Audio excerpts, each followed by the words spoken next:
In the autumn of 1884, Denver was still young, its streets muddy and half-paved, its buildings rising in mismatched confidence against the restless wind of the plains. Among the rough saloons, the churches, and the newly built hospital on Welton Street, there was one house that neighbors whispered about without ever naming it. The boy inside, they said, was unlike any child they had ever seen. They called him the Mirror Boy. Dr. Nathaniel Brewer, a physician drawn westward in search of air and distance from his own troubled past, first heard of the child through a nurse who spoke too quietly, as though naming him aloud might draw misfortune. The boy, Emory Haskell, was only 12, pale and quiet, but what unnerved people was not his silence. It was the way mirrors seemed to behave in his presence.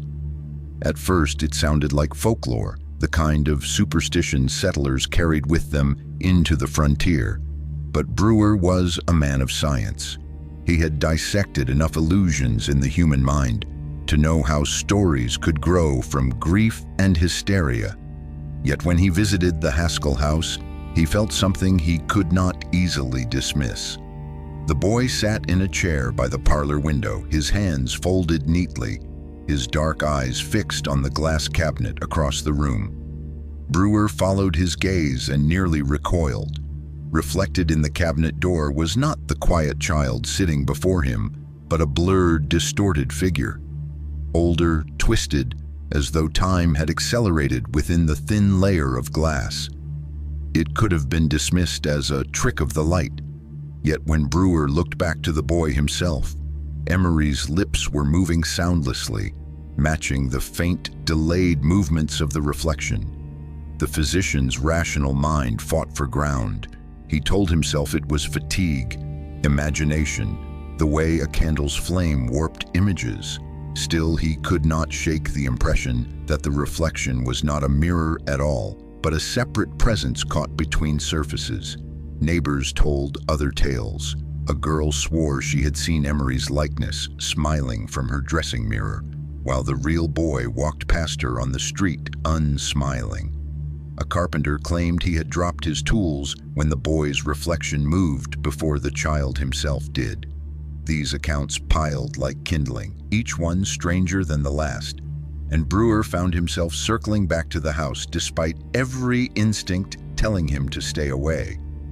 What unsettled him most was not the child, but the mother. Mrs. Haskell greeted him with an exhausted composure, her eyes shadowed by sleepless nights. She never denied what others claimed, but neither did she confirm it. Her silence was heavier than any confession, and Brewer, who had once sworn to seek truth in the order of science, began to sense that this case would not yield to reason. The final moment of that first visit stayed with him. As he prepared to leave, Brewer glanced one last time at the cabinet's reflection. The boy's distorted figure had turned its head very slightly, in a way the real Emory had not. Brewer froze, pulse hammering, until Mrs. Haskell touched his sleeve, urging him gently toward the door. On the street outside, the Denver wind tugged at his coat, but he no longer felt the air. He carried with him the weight of something he could neither explain nor ignore. The boy's distorted figure had turned its head very slightly, in a way the real Emory had not. That single movement replayed in Dr. Brewer's mind for days afterward. He tried to dismiss it as exhaustion, a fleeting misalignment of the senses, but it returned each night as he closed his eyes. The boy who moved independently of himself, the reflection that refused obedience. Word of Emory spread beyond the Haskell house, carried in whispers through Denver's alleys and taverns. The city, still half-formed and restless, craved stories of the inexplicable. A trapper swore he had seen the boy's likeness in a frozen pond miles away when Emory was nowhere near. A schoolteacher insisted her mirror had fogged over in the presence of his name alone. These accounts might have been dismissed as hysteria, but the sheer number of them was harder to ignore. Brewer, a man trained to disbelieve, found himself drawn back. He began noting dates, times, and locations of each sighting, marking them with the precision of a surgeon. What troubled him most was the consistency. Descriptions varied in detail, but all shared a central unease. The reflection acted apart, as though it belonged to a will not tethered to the boy at all. On his second visit, he attempted conversation with Emory. The boy sat quietly, his hands resting on his knees. Brewer asked him what he saw when he looked into mirrors. Emory's answer was soft, almost embarrassed. "Sometimes," he said, "they smile when I don't. Sometimes they're angry when I'm not." His eyes did not rise to meet the doctor's. "Sometimes they look older than me. Sometimes they whisper things I can't repeat." Brewer felt a chill that no rational explanation could warm. Yet he forced his tone into calm inquiry, urging Emory to describe more. The boy only shook his head, and his mother's hand tightened on the back of his chair. There was fear in her silence, not of her son, but of what he might reveal. Neighbors began avoiding the Haskells altogether. Doors were closed more quickly, eyes lowered as Mrs. Haskell passed in the market. The family became an island, watched but untouched.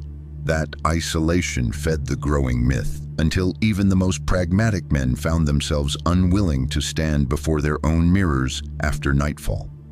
I wonder, as I recall these accounts, where you are listening from now. Perhaps in a quiet room where your own reflection lingers in the corner of your eye. If these words stir some echo of unease, leave a trace of yourself behind, perhaps a comment or even a small sign of presence. It is one way of telling me you have not vanished into silence like the rest. On the third week, Brewer witnessed something more disturbing. While speaking with Mrs. Haskell in the parlor, he noticed a looking glass set on the mantel. The boy was not in the room, yet the mirror carried his image faintly as though through a haze of smoke. Brewer stared, his mouth dry, until Mrs. Haskell gently removed the glass from sight. That night, the physician wrote in his journal with trembling hand, "This is no trick of optics. It is persistence. It is a presence that follows, unbidden." But what troubled him most was the implication unspoken. If the reflection could exist apart, then perhaps it could act apart as well. The thought seeded itself in Dr. Brewer's mind, growing darker each time he replayed his encounters with the boy. At first, he resisted the notion, clinging to science, to the boundaries of physiology and perception. Yet there was no theory, no condition of the eyes, no fever of the brain that could account for what multiple witnesses had described.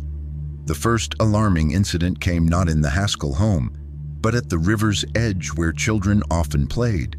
A body was discovered in the reeds, a young boy from the neighborhood who had vanished 3 days earlier.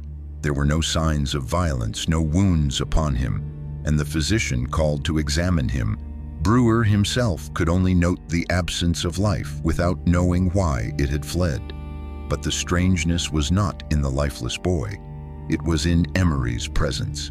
He had been among the group that discovered the body standing silently at the water's edge, his reflection rippling in the current before him. Witnesses swore that as they pulled the drowned child from the water, Emory's reflection had lingered behind, not moving in time with his body, but staring instead at the pale face of the boy they carried. One woman fainted outright, insisting the mirrored Emory had smiled. Brewer tried to dismiss the claim, but when he approached Emory, he found the boy's shoes and clothes perfectly dry, though mud streaked the hems as if he had walked through the reeds. His eyes were distant, almost hollow, as though he too were watching from somewhere else entirely. The city began to buzz with the incident, though the coroner ruled the death accidental. Still, whispers grew louder that the mirror boy had been there, that he had drawn the other child into the water with a reflection not bound by nature's laws. And Brewer, despite all reason, began to suspect what he feared most. that Emory was no longer the only one touched by whatever force lived inside the glass. In the quiet of his rooms, Brewer wrote long into the night, his pen scratching across the page with feverish urgency. He tried to map the pattern, to link the sightings to places and times, but the more he wrote, the more the lines refused order. It was as though the phenomenon itself resisted being contained. When next he saw Emory, he asked gently whether the boy remembered the river. Emory's lips pressed tight and he shook his head, but the mirrors in the parlor betrayed him. In their depths, his reflection looked back with unmistakable awareness, the faint curl of a smile forming though the real boy remained still.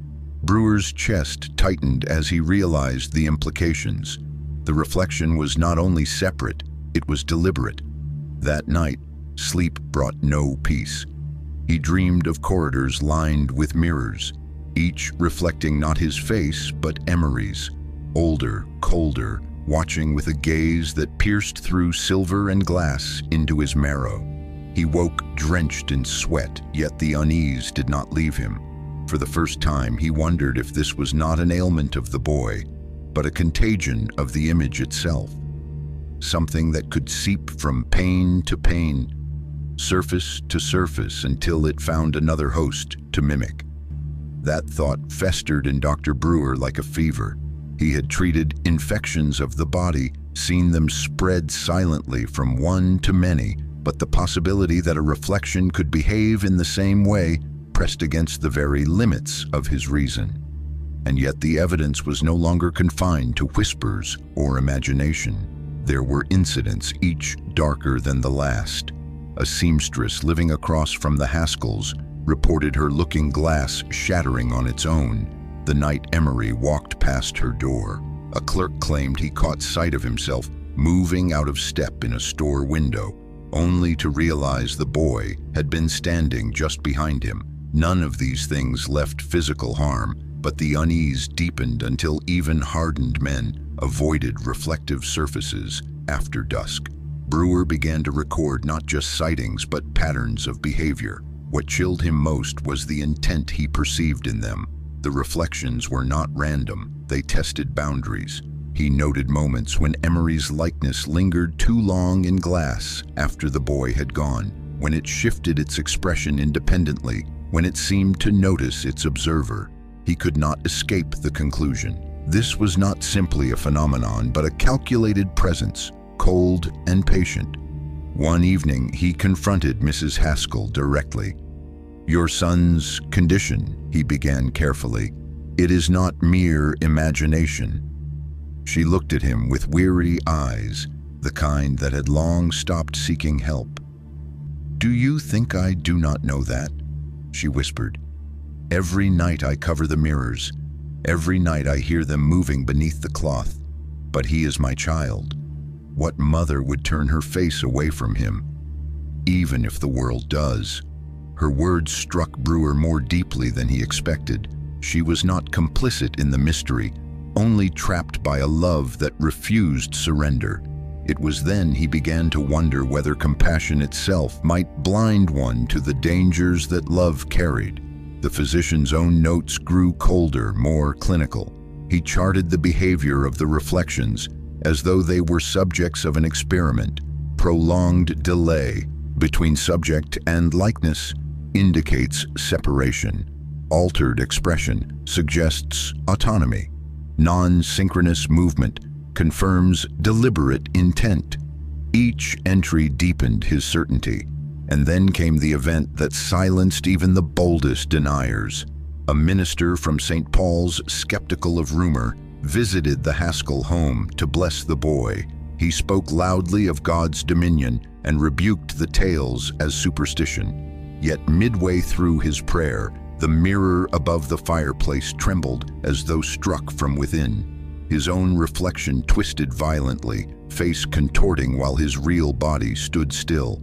The minister collapsed moments later, white-haired and gasping as though decades had passed through him in an instant. He survived, but when he rose, his eyes darted wildly, and he refused ever again to stand before glass. For Brewer, the incident confirmed what he had dreaded. This presence acted with purpose, and its cruelty was deliberate.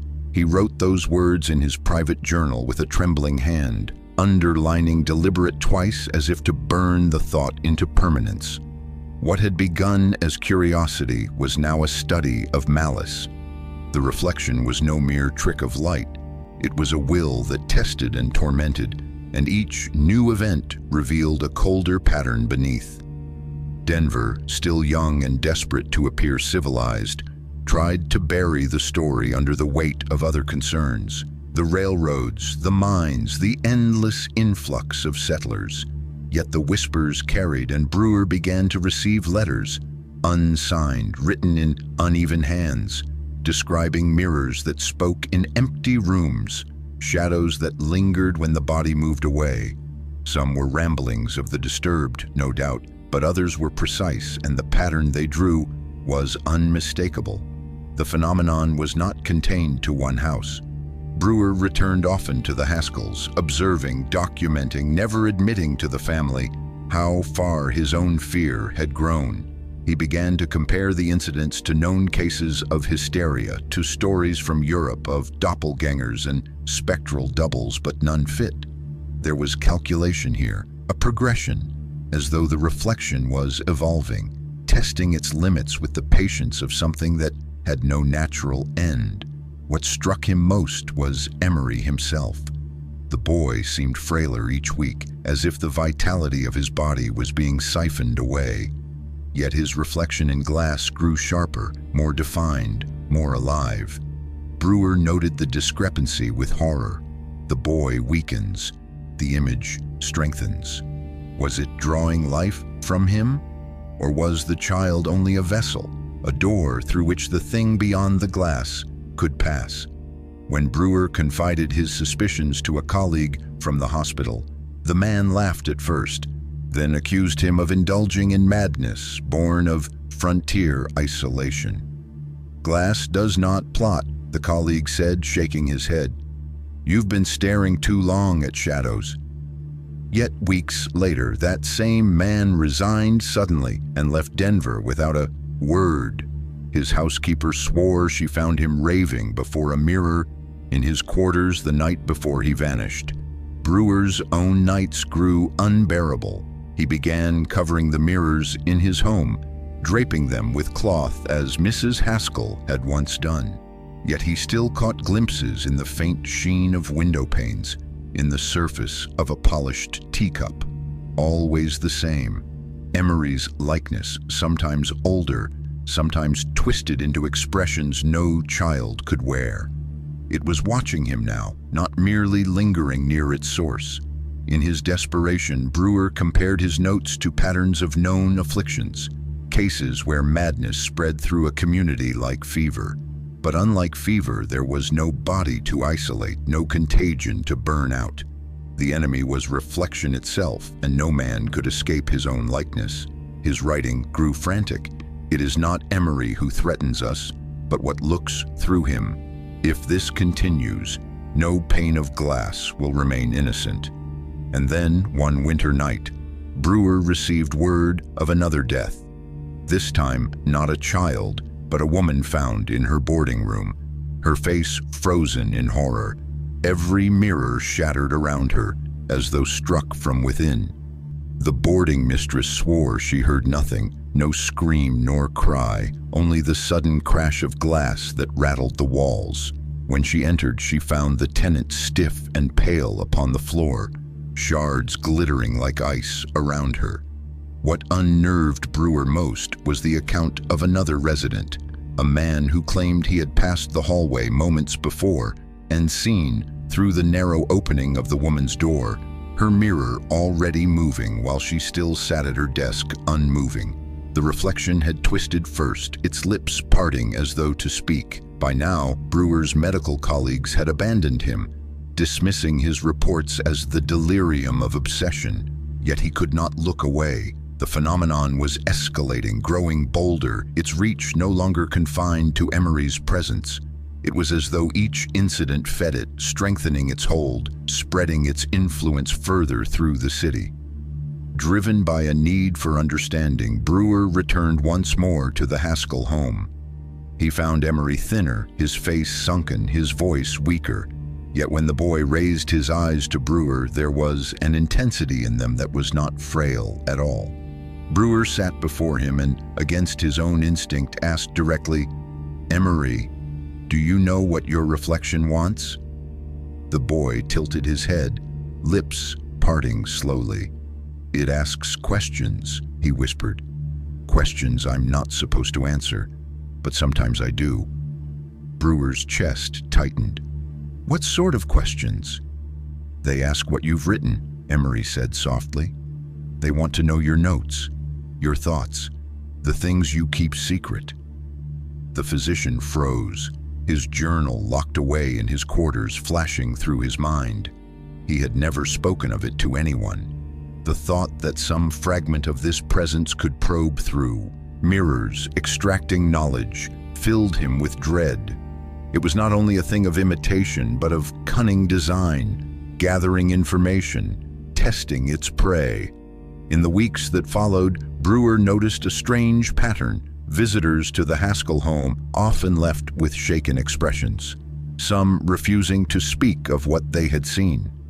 One man, a banker, confessed to Brewer privately that Emory had asked him questions that no child could have devised. Intricate details about finances, debts, even sins long buried. When Brewer pressed him further, the man broke down, swearing that his own reflection in the boy's presence had smiled cruelly, answering for him when he remained silent. Brewer realized then the nature of the test. The reflections were not only mocking reality, they were interrogating it, planting falsehoods, drawing secrets into light. It was a game of dominance designed to erode trust in what was seen and what was real. Late one evening, Brewer caught his own reflection betraying him. As he stood over a basin, washing the soot of the day from his hands, he lifted his eyes and saw his mirrored self lean closer, its mouth forming words that his own lips had not spoken. He staggered back, knocking the basin to the floor, water rushing across the boards. In the faint, rippling pool, his reflection remained still, whispering soundlessly, even as his body trembled. And with chilling certainty, Brewer understood.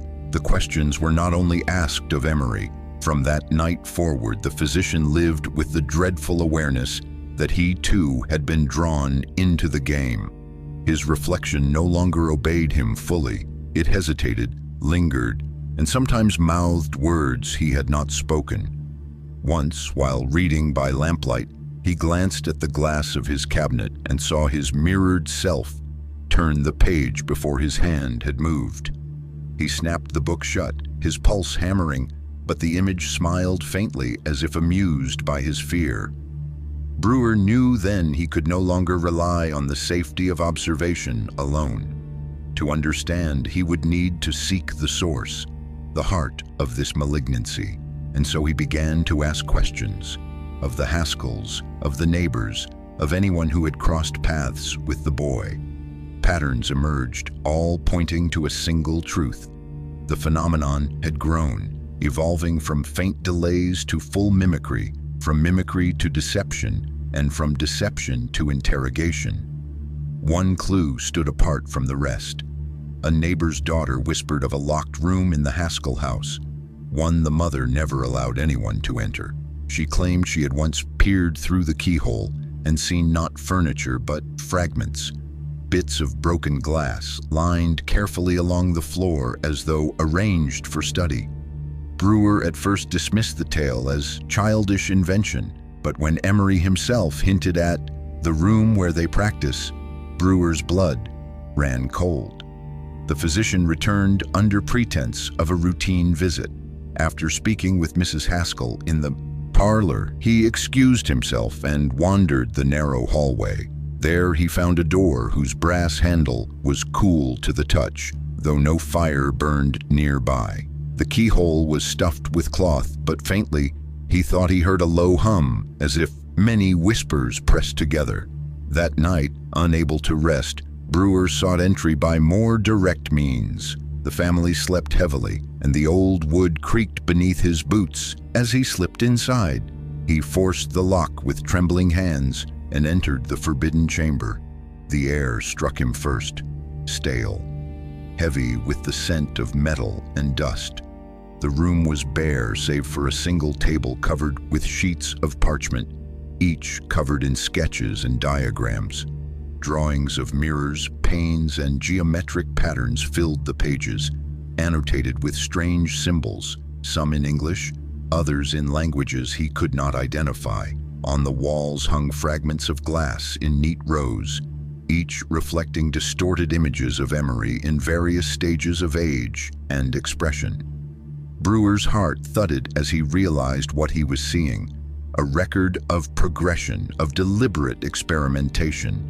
The reflection had not only manifested on its own, it had been studied, perhaps even invited, and in the center of the table, beneath a half-burnt candle, lay a journal in a child's hand. The writing was unsteady but clear. They ask me to write what they show. I don't always want to, but they say if I don't, they'll show you instead. Brewer staggered back, his breath catching as one of the glass fragments quivered. Within its surface, his own likeness appeared, but older, haggard, with eyes that glared as though it already knew what he had discovered. He stood frozen, unable to tear his gaze away. The reflection blinked independently, its expression sharpened with contempt. And then, most terrifying of all, it raised a finger to its lips in a silent command for silence. Brewer stumbled from the room, nearly toppling the candle, and shut the door with trembling hands. The house remained still, the family undisturbed as though nothing had occurred. Yet inside that hidden chamber, he knew the truth was alive, watching. The next morning, he attempted to present what he had found to the city authorities. But how does one explain a threat that hides behind glass? His descriptions earned him only uneasy glances and muttered dismissals. One councilman whispered afterward that Brewer was falling prey to the same hysteria that consumed frontier towns before winter. To them, his words were not evidence but paranoia. What unsettled Brewer most was Mrs. Haskell's reaction. When he confronted her in private, urging her to destroy the contents of the room, she grew pale but resolute. "You think I have not tried?" she said, her voice breaking. "I burned them once. The drawings, the glass. The next morning they were back on the table, perfectly intact. Do you think I keep them because I want to? I keep them because I fear what happens if I don't." The admission shook him. She was not complicit, she was trapped. Yet her fear made her dangerous. She had learned to live with the presence rather than resist it, and Brewer sensed that, in time, the reflection would demand more from her compliance. He began to keep to himself, carrying the weight of knowledge unshared. Neighbors avoided him now as they did the Haskells, muttering that he had been touched by the same strangeness. Even his patients dwindled, wary of the doctor whose eyes lingered too long on mirrors, whose rooms were veiled with draped cloth. But the presence did not leave him alone.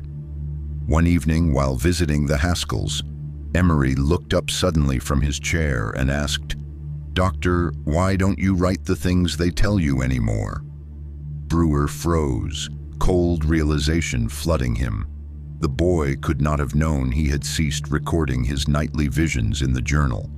Yet clearly the reflection had noticed and shared the secret. It was no longer enough to frighten.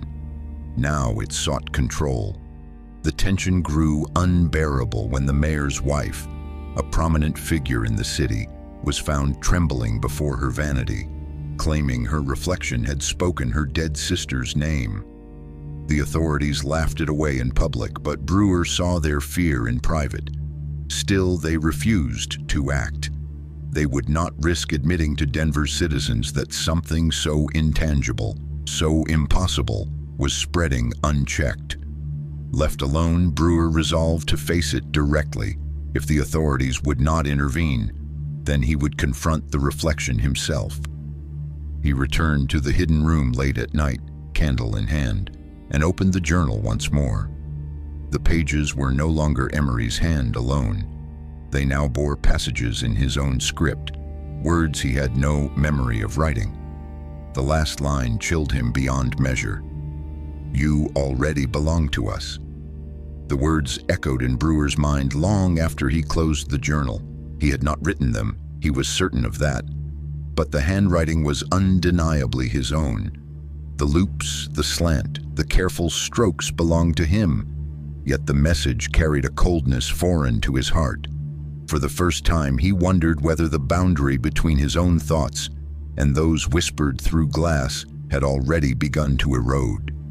His nights became fractured, broken by sudden jolts awake, certain he had been speaking aloud to his own reflection. Once he woke with ink on his fingers, his lamp still burning, though he had no memory of rising from bed. The papers before him bore fragments of strange diagrams, mirror-like grids, and words in Latin he had never studied. He burned the sheets in the fire, but the acrid smoke filled him with no relief. Only the terrible suspicion that the knowledge remained lodged within him. The danger, however, was no longer his alone.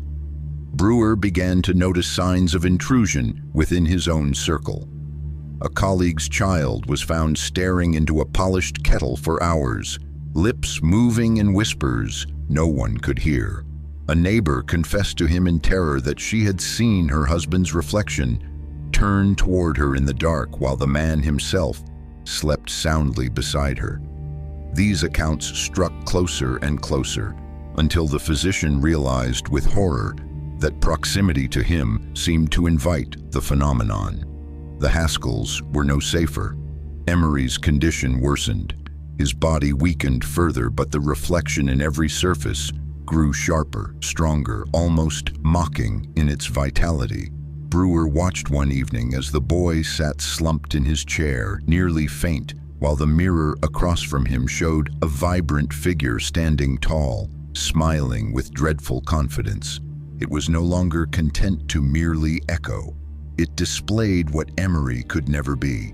Then came the night that transformed suspicion into urgency. Brewer returned to his quarters late, only to find his niece, the only family he had in Denver, standing before the covered mirror in his study.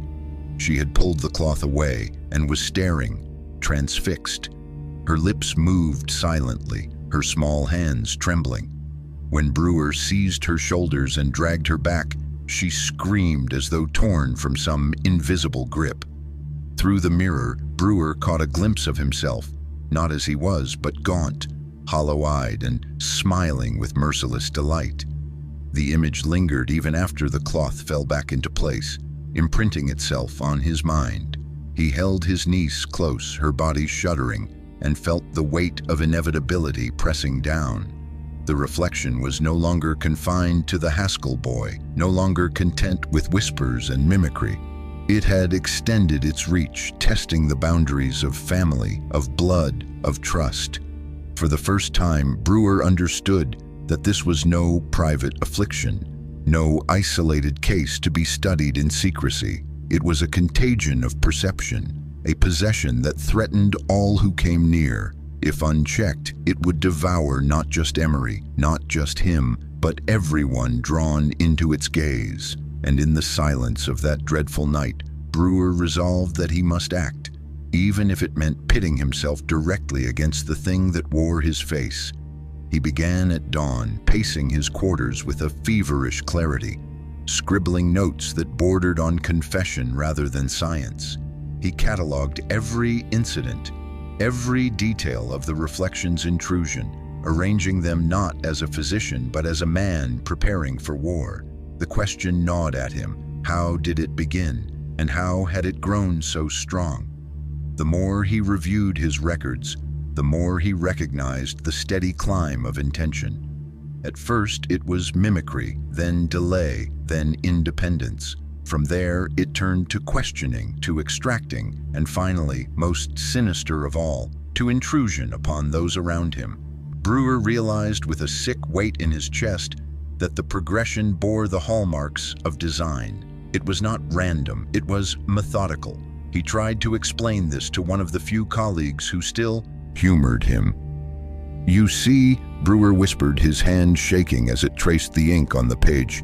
"It escalates in stages. It learns, it tests, it adapts. Every event builds upon the last, as though it has studied us for centuries and is only now revealing its hand." His colleague only frowned, unwilling to believe but equally unable to dismiss the raw terror in Brewer's voice.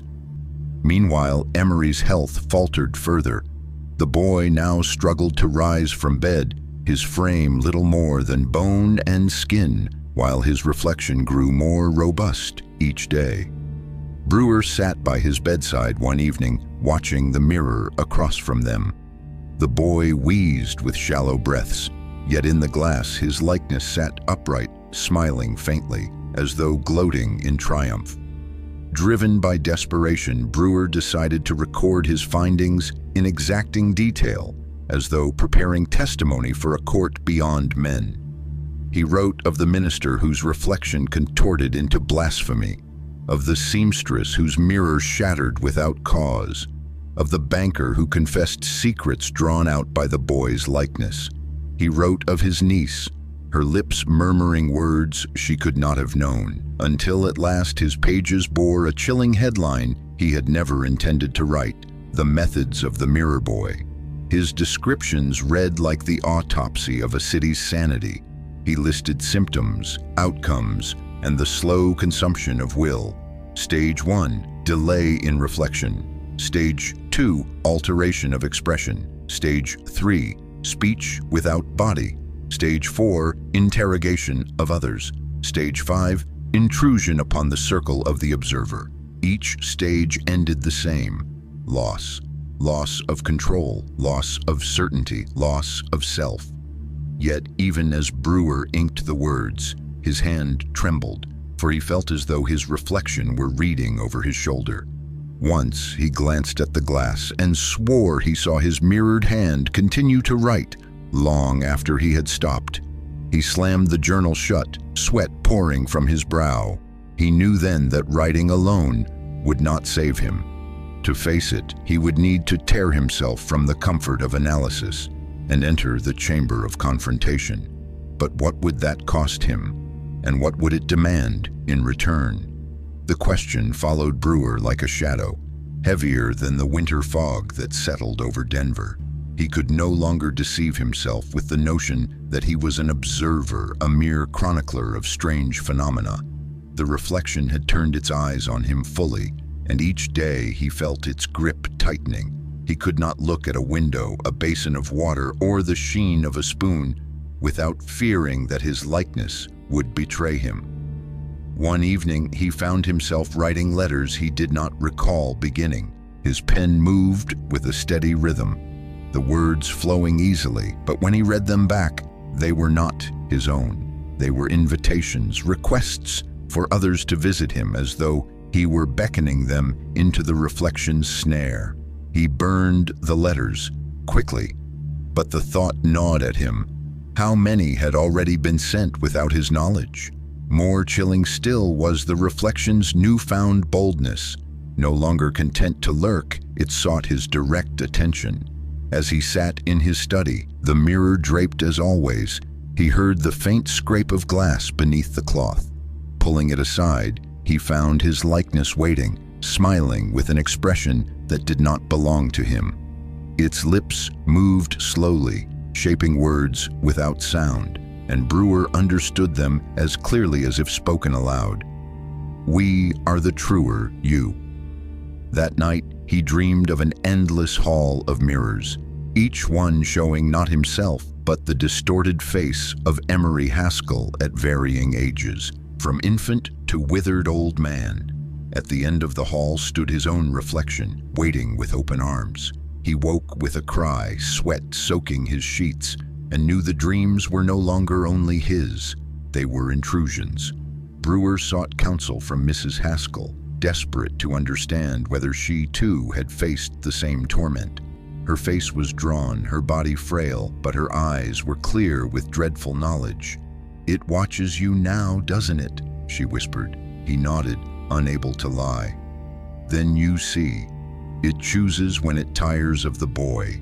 You were foolish to think you could study it without being noticed.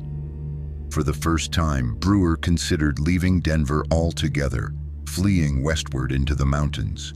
Yet as he prepared for the possibility, he realized escape was impossible. His likeness followed him everywhere: shop windows, water troughs, even the polished edge of his medical instruments. He could abandon the city, but he could not abandon himself. The breaking point came when his niece once again entered his study unbidden. He found her standing before the draped mirror, her eyes glazed, her small hand lifting the cloth as though pulled by invisible strings. Brewer shouted, rushing to cover the glass, but in that instant he saw not her reflection nor his own, but the distorted visage of Emory grinning through the surface, its lips parting with a terrible promise. The reflection had turned its gaze away from the boy and fixed it wholly on him. Brewer was no longer the observer, he was the target. The change was immediate and merciless. Each step through Denver streets became a torment of faces staring back at him from shop windows, puddles, and carriage lamps. They were all his own, but none of them obeyed him. Some smirked when he did not. Others whispered soundlessly, their mouths forming words his ears could not catch, but his heart somehow understood. One reflection raised a hand and pointed toward him, as though condemning him before a silent court. Brewer fought to maintain composure, but the walls of his mind cracked further with every passing day. His journal, once the instrument of clarity, now betrayed him. He woke one morning to find pages filled with diagrams he had never drawn, charts detailing not his studies but his fears, his niece's face, his colleague's child, even the boarding house woman who had died. Each sketch ended with the same conclusion, written in bold strokes that mocked his own handwriting. They belong to us now. The moment of open confrontation arrived without warning. Brewer returned to the Haskell home one evening, determined to end it, to break every mirror and scatter every shard of glass. But as he entered the parlor, he found Emory standing upright, though his frail body should not have allowed it.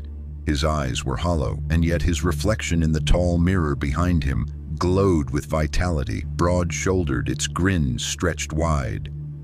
"Doctor," the boy whispered, "they want to speak to you now." Before Brewer could respond, the reflection moved first, stepping toward the surface of the mirror, as though the glass were no barrier at all. The boy collapsed, but the image pressed forward, its hand flattening against the surface with an audible scrape. Brewer staggered back, his instincts split between fleeing and striking. He lifted a chair and hurled it against the mirror. The glass shattered, spraying shards across the room, but the fragments betrayed him. In each sliver, the reflection still moved, multiplied, alive in every piece. Mrs. Haskell screamed, rushing to her son, while Brewer scrambled for footing. The fragments quivered, some sliding across the floor as though drawn by an unseen will. From one shard, Brewer's own reflection glared up at him, its mouth opening wide in a silent scream that shook his marrow. At that moment, a group of neighbors, drawn by the commotion, burst into the room.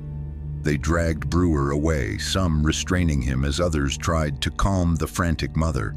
To them, he appeared the madman, destroying furniture, raving at shards of broken glass.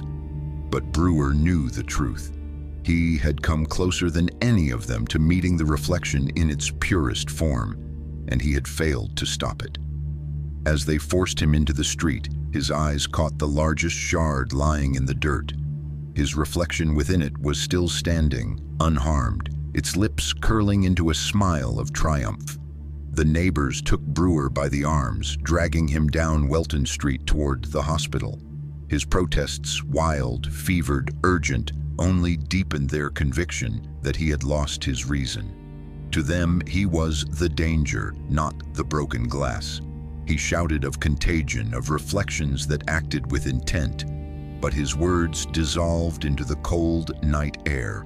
mocked by the sound of his own voice echoing back at him from shop windows they passed. The hospital doors closed around him like the jaws of some waiting beast. He was admitted not as a physician but as a patient, his former colleagues avoiding his eyes as if madness itself were catching. They placed him in a ward at the far end, where mirrors had long been covered to protect unstable minds from their own torment. Yet Brewer knew better. Coverings meant nothing. The reflections lingered beneath, patient and watchful. On his first night, as he lay restless, he heard the soft shifting of glass, like fingernails trailing across a pane. He pulled the blanket over his head, trembling like a child. But in the silence between breaths, he could feel their gaze pressing down. Days blurred. The physicians came asking polite questions, their pens scratching as they noted his replies. Brewer tried to steady his words, to cloak the truth in reason, but each time his voice wavered, betraying his terror. One doctor leaned in close and whispered, "You speak of mirrors as though they think. Perhaps it is not the glass, but you." Brewer laughed bitterly, for in that moment he saw the doctor's spectacles glint, and behind the lenses, the reflection smiled. Emory visited once, escorted by his mother. The boy was almost translucent now, his breath shallow, his eyes hollow. But the mirror in the ward's corner betrayed him. In its dark surface, his likeness was robust, cheeks full, his mouth twisted into a grin. Brewer nearly lunged at the glass before the orderlies restrained him. As they dragged him back, Emory's weak voice reached him. "It's you they want now, doctor, not me." The days turned to weeks, and Brewer saw what others refused to see. Accidents began within the ward. A patient found lifeless beside a shattered window, another whose reflection whispered secrets of violence until he clawed at his own throat. Staff whispered of bad luck, of nerves, but Brewer recognized the pattern. The presence had followed him here, spreading its cruelty behind the walls of the institution. And still the reflections taunted him. They showed him versions of himself, older, gaunter, grinning with knowledge he had not yet lived. They mouthed words he dared not repeat, promises of what he would become. Each time Brewer felt the truth sink deeper. He was not resisting them. He was becoming theirs. Each night he swore he would endure. Each night the reflections leaned closer, whispering through silence. Until the night he discovered the journal beneath his cot, its pages filled not with his handwriting, but with words he somehow recognized as his own. Brewer stared at the journal in the dim lamplight, his hands trembling as he turned the pages. The handwriting shifted from neat script to frantic scrawl, but every line bore his signature rhythm, his peculiar flourishes, yet he had no memory of writing them. They spoke of things he could not bear to imagine. Patients marked for suffering, staff named one by one, and predictions of their ends. The mirrors hunger, and I feed them. The mirrors whisper, and I obey. The more he read, the colder the air became, as though the words themselves had drawn the chill of the grave into the room. At the bottom of one page, written with deliberate calm, a sentence arrested him. "It begins again tonight." That night, a patient in the neighboring ward was found lifeless, his bed soaked in blood from wounds no one could explain. The staff whispered of madness, of self-inflicted harm, but Brewer knew. He had seen the man earlier, staring at a fragment of broken glass left carelessly on the floor. The reflection in the shard had smiled. More incidents followed. An orderly slipped and fell on shattered glass, his throat cut open. A nurse awoke screaming, claiming her own reflection had sat beside her bed all night, watching her sleep. Each time the doctors turned to Brewer with suspicion, for his journal seemed to anticipate the events. He swore he had not written those words, but the ink told another story. The head physician confronted him in private. "You are orchestrating this," he hissed, slamming the journal before him. Brewer shook his head violently, begging him to see the truth. But the man's eyes betrayed fear, not belief. "If you are not doing this, then something speaks through you," he said coldly, "and that may be worse." Soon after, Brewer was isolated from the others, confined to a narrow cell where even the smallest shard of glass was forbidden. Yet the reflections found him still. In the polished metal of his water dish, he saw them grinning, whispering through lips that did not belong to him. They showed him images of what was to come. Nurses weeping, children screaming, halls echoing with footsteps that were not human.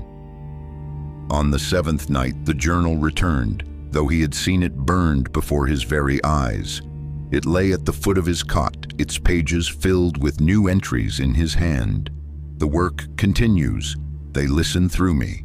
They grow stronger because of me." Brewer pressed his palms against his eyes until he saw only red, but the words remained etched into his mind. He realized then that he could not separate himself from them any longer. Whether he resisted or yielded, the mirrors had claimed him as their vessel. And still the entries went on until one final page bore a message that ended all doubt. "Tomorrow the glass will break again." Brewer lay awake that night, staring into the dark, counting each breath as though it might be his last. He no longer trusted the silence, for silence had proven treacherous. Even the dark seemed lined with invisible glass, each shadow a surface where the reflection could wait. He clutched the journal to his chest, though he despised its words, as though holding it close might keep the sentences from writing themselves. The next morning broke with screams. Down the ward, mirrors in the nurses' station shattered simultaneously, their fragments scattering across the floor like a chorus of bells struck at once. Patients wailed, some covering their faces, others drawn uncontrollably to the shards. Brewer was pulled from his cot, forced into the hall by guards who saw in his wide eyes the confirmation of guilt. Yet even as they restrained him, he saw it clearly. The reflections were not merely broken, they were free. In every shard, faces moved independently, some his own, some Emory's, some strangers, all together, all of them whispering the same terrible unity. The hospital descended into chaos. Doors slammed, windows cracked, orderlies fled as if pursued by shadows. Brewer shouted warnings, but his voice was lost in the din. He caught sight of Mrs. Haskell, clutching Emory against her chest. The boy was limp, his breath shallow, and yet in the broken glass beneath them, his reflection stood upright, triumphant, its mouth opening in laughter that carried no sound. In the turmoil, Brewer was dragged away, confined once more. But by nightfall, when the ward had quieted and the bodies of the fallen were removed, he found himself alone. The journal lay on the floor before him, open to a final entry he had not written. It is done. The boy is no longer needed. He felt the truth like ice in his veins. Emory's body had withered, but the reflection lived on, untethered now from its vessel. Brewer himself had become the focus, the chosen heir to its gaze. When the staff came to check on him the next morning, the cell was empty. The blankets lay folded, the cot untouched, the journal resting neatly upon it. In its last page, beneath the scrawl that was and was not his hand, a final line awaited. Glass remembers. Glass endures. Brewer was never seen again. Some whispered he had escaped into the mountains, others that he had thrown himself into the river. But those who dared look too long into a mirror swore they caught glimpses of him. Gaunt, hollow-eyed, lips curled into that same cold smile of triumph. In Denver, the Haskell house stood abandoned, its windows boarded, its mirrors removed, yet no one dared to pass its gates at night. Travelers spoke of faint tapping sounds as though nails dragged along hidden glass.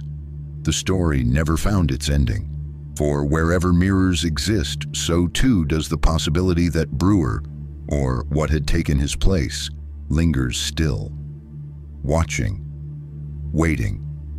And perhaps if you look too long into your own reflection, you may find his eyes staring back at you.